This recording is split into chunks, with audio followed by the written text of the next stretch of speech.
युवा सुनो नौजवान, बात फायदा के बाटे मानो।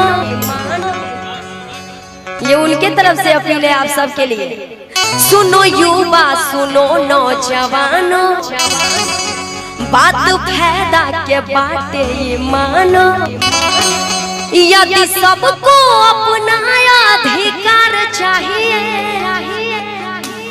यदि सबको अपना अधिकार चाहिए, अधिकार चाहिए, अधिकार चाहिए।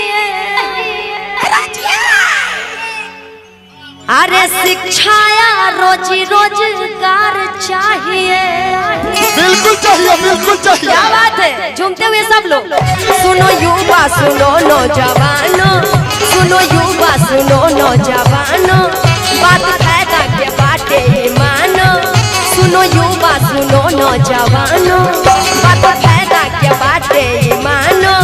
यदि सबको अपना अधिकार चाहिए, अधिकार चाहिए, अधिकार चाहिए। अरे शिक्षा या रोजी रोजगार चाहिए, शिक्षा या रोजी रोजगार चाहिए। तो अपनी हिम्मत सरकार चाहिए, शिक्षा रोजी रोजगार चाहिए।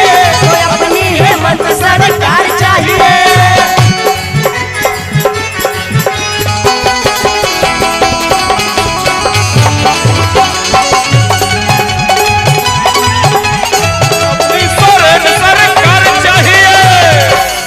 आगे अपील बाप सबके खातिर।